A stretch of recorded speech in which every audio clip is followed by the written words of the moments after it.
Hey y'all, so I'm going to go over week 6, lesson 1 in this video, which is about combining like terms with perimeter. So basically we're going to take from what we learned last week about combining like terms, also including the distributive property this week, and we are going to combine like terms but finding perimeters of different shapes. So if you want, you can use last week's anchor chart, which is combining like terms and distributive property notes. I will also be uploading some new anchor charts that you will see later on in this video as I go through some of those example problems. So these are the anchor charts for this week. They are combining like terms, finding the perimeter anchor chart notes. So as we had learned last week about combining like terms, it says when we combine like terms, we are trying to simplify expressions. So on this anchor chart notes page, it tells you the directions, and then it also kind of gives you a step-by-step on how to find the perimeter of this figure. So the directions say write an expression to find the perimeter of the figure, simplify the expression by combining like terms. So that is what this week's lessons are going to be about. So for example, if we look at our square here, we know a square has these 4 sides, and it even tells you what the side lengths of each side of the square is, and we're going to try to find the perimeter of that actual square. So step 1, write an expression to find the perimeter using the side lengths. And if you notice that side lengths is kind of like in quotes because you don't actually have the real side length, you just have an expression. So this side length is 4x, opposite side is also 4x. This side is 8x minus 5. Opposite side is also 8x minus 5. So basically, if you look at step 1 here, I have combined all of the sides. So 4x plus 8x minus 5 plus 4x plus 8x minus 5. Step 2 is identifying the like terms to combine. So think back to last week when we're trying to find like terms. Okay, so if I notice here, I have my 4x. Okay, now that x doesn't have an exponent of anything more than 1, so I want to only combine those 4 x's with anything else that only has an x with an exponent of 1. So if you look, I kind of put different shapes around each term that is alike. So the 4x, the 8x, this 4x, and that 8x. Okay. The other terms that I see that are alike are the constants, which are the -5 here and the -5 over here. So once I've identified the like terms, I'm going to go ahead and start combining everything that is alike with each other. So all the x's, if you notice here, I have 4x, 8x, so adding those together is 12x, plus another 4, plus another 8. When I add all of those together, I get a total of 24x here. And then I'm going to do the same thing, but with the -5s. I'm going to add -5 and another -5. When I add them together, it gives me a -10. Then, of course, I've got step 4, which is just putting the two expressions together.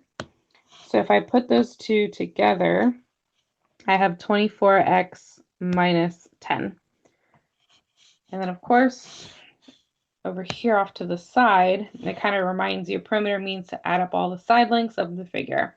Now, since I don't actually know the specific side lengths of each side of the square, I just have it as an expression. This right here is the actual perimeter. If I knew what x was, then I could plug that in to continue to find the perimeter of the square. So this slide is the same as the last one. Again, finding the perimeter. This time the shape is a triangle. Now I'm not going to go over this slide specifically because the example problem that I do later on in this video is going to be of a triangle. That way we can kind of get somewhat of a variety. But again, if you notice that we kind of follow the exact same steps as we did in that first example with the square. So make sure to look over your anchor chart notes, have them with you as you're working through this assignment. So this is the assignment for week 6, day 1. This is what it looks like. So basically what we're going to be doing is we are going to be combining like terms just like we were doing last week. If you read the directions, it says write an expression to find the perimeter to each figure. Now, if you forgot what perimeter is, perimeter, it tells you right here, means to add up all of the sides. So basically, whatever the shape is, we're going to be adding up the side lengths of that shape to find the perimeter.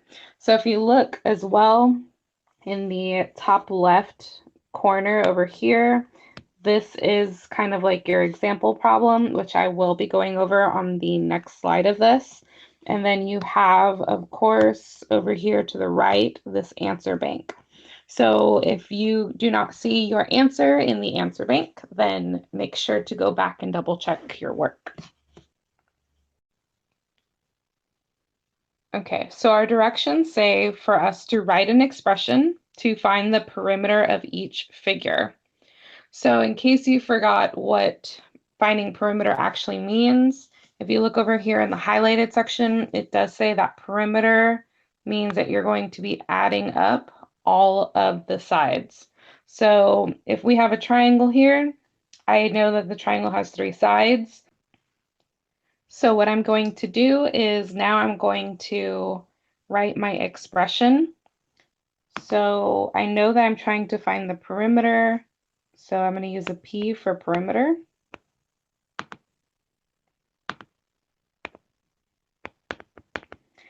And I'm going to take the first side length, which is 3x minus 2.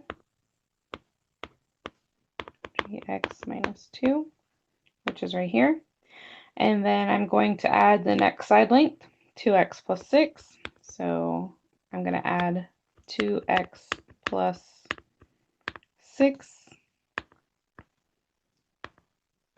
And then I'm going to add the third side length, which is x plus 4. So I'm going to add x plus 4. Okay, so now that I have the whole expression written, I'm going to go ahead and start looking at terms that I can start combining together.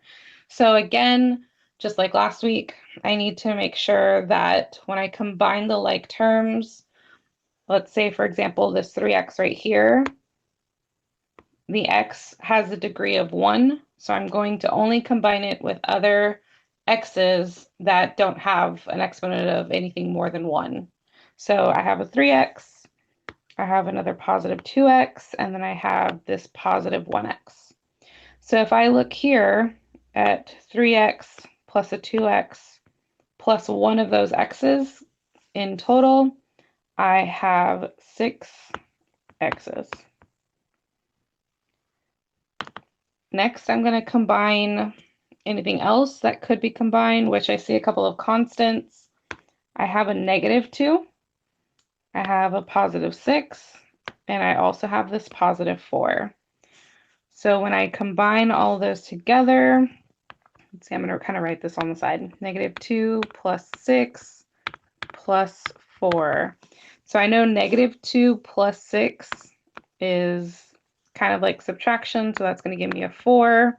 I still have to add this other 4 right here. So 4 plus 4 equals 8. So combining all those constants, I get a positive 8. And then I know since that's a positive, I'm going to put my plus sign in here. And then I notice that I cannot combine the 6x or the 8 because one of them is a constant, one of them has a variable next to it. So this right here is going to be my final answer. My perimeter is equal to 6x plus 8. Now, if I knew what x is, then I could take it a step further and find the actual perimeter of the triangle. But since I don't know what x is, it's my unknown, this is going to be my simplified expression for perimeter. Make sure to leave a comment on your assignment if you have any other questions about combining like terms with perimeter. Now, last week I did also upload a video about combining like terms with the distributor property, which you'll also see some more assignments like that later on this week. So make sure to go back and look over that video. If you are struggling with anything else, make sure to look back at the videos that I've posted for assignments. Make sure you're doing the Edpuzzles. All right, guys, you have a great week.